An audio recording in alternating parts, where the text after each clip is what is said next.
It's Mental Wealth with Dr. TK Harris. So what is there to look forward to? Is there hope? Indeed there is.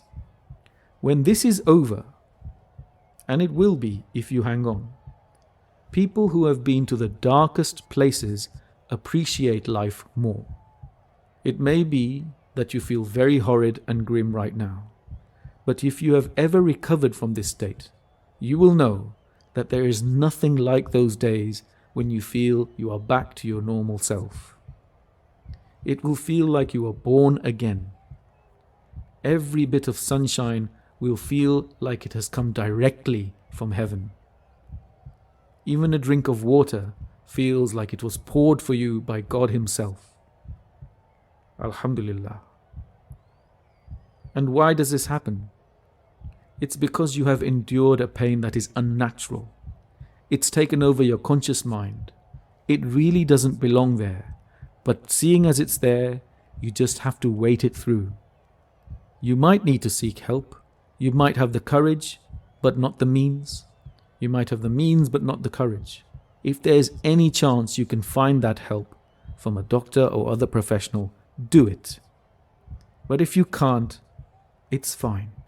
As a person of faith, you accept what you can and cannot achieve. And we are realistic about what's available, and we do the best with what we have. How do you know that you might be getting better? That you might be turning a corner? Here are some signs. Firstly, when you can laugh at what you're going through and laugh at yourself.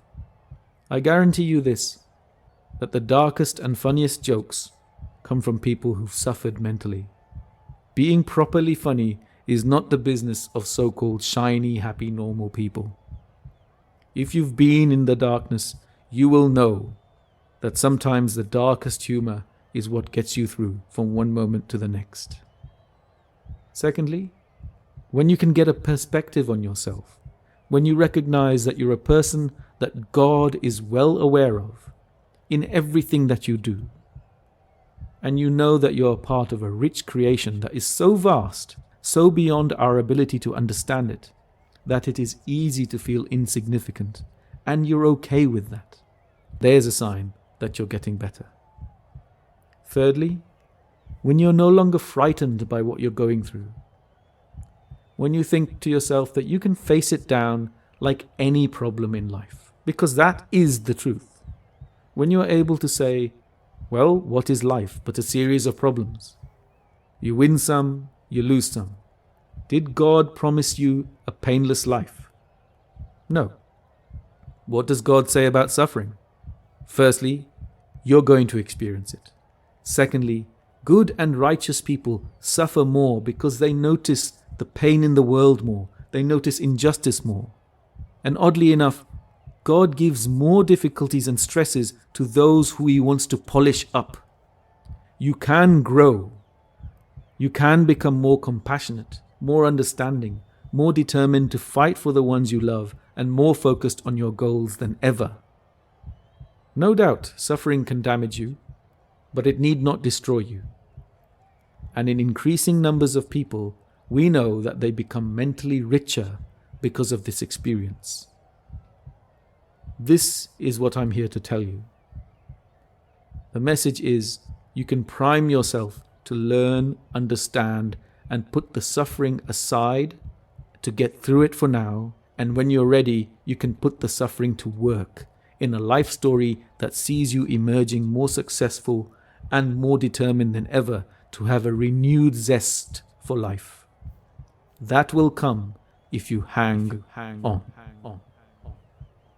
For those of you who felt you've lost faith, remember this also, that it is part of an exhausted brain's condition to feel like it has lost faith, or to feel that it has been forgotten by God, that you think God wishes bad things upon you.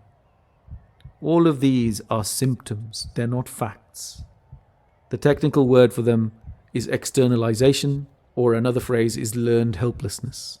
You can look those up and Google them.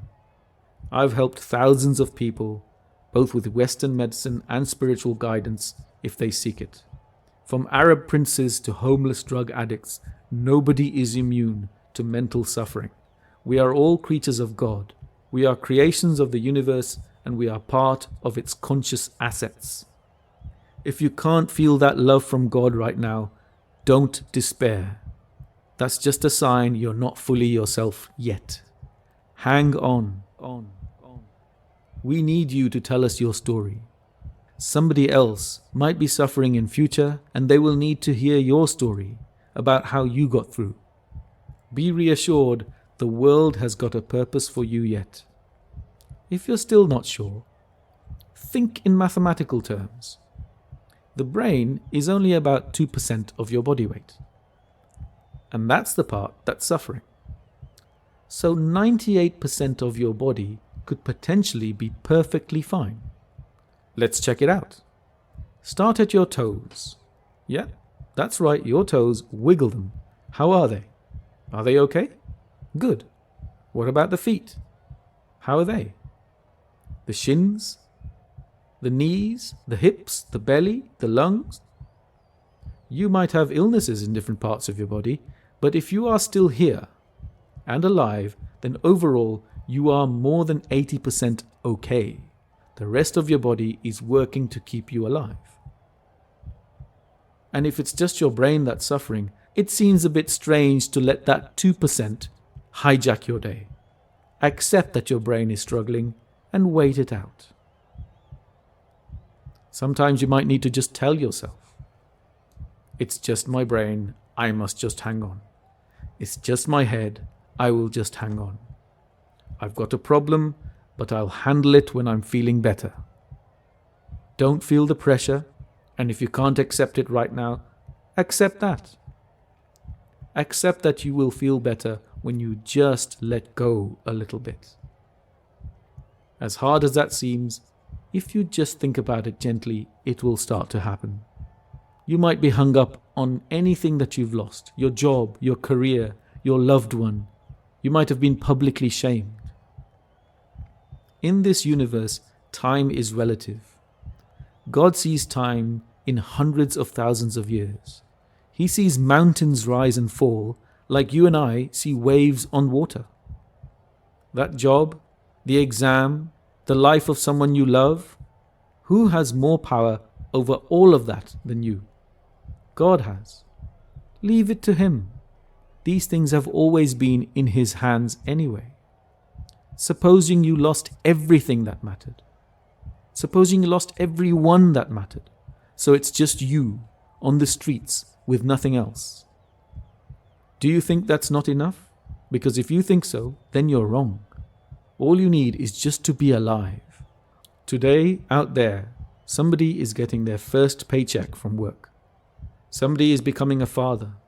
Other people are getting promoted, married. Others are walking for the first time after a terrible injury. Nobody knows what is going to happen. And you have no right to live so far into the future as if you can see what's going on. If you feel that you, your world, or your future are beyond hope, that's definitely a sign of you not being yourself, because the truth is, nobody has got that kind of insight. Don't fight the reality. If you're having a hard time, don't fear it. It will pass. And when you get back into it, you will be refreshed and see it with better eyes. You'll be more appreciative, and you may not only recover, but you may find greater meaning for having suffered. Never doubt that everything has a reason. Is what you're going through painful? Sure, that's fine. Pain need not become suffering. Accept the pain, but see it for what it is. It's temporary. If you're in a bad way, most of what I've said will be forgotten within a few minutes, if not already. You can't concentrate. That's fine. Look at it again. Pass it on to someone who's struggling. Ask someone who loves you to put it on for you if you can't get round to doing it yourself. Do whatever it takes to get through your day, and I will see you on the other side. Be thankful for what you have, because you know that that is precisely what God has intended for you. And don't wish just to be merely happy. Being happy is not all that it's made out to be. There are millions of happy people today who are going to lose everything tomorrow, through misfortune or accident or through a bad decision. Guess who's going to survive these things better? The people who realize that it doesn't matter what you lose or gain in life. What matters is just being the best that you can be on any given day. What matters is working with what you have if you can. And if you can't, then what matters is just survive. Just exist. See you on the other side. Accept that it was not your fate to have a smooth and easy life. You are going to have a life of ups and downs, of valleys and mountains. Well, guess what? It might be more difficult to live your life, but the scenery is more beautiful. Alhamdulillah. Thank you so much for watching. Watch it again. Pass it on to someone. Use it in any way you like. This is for you. Wassalam.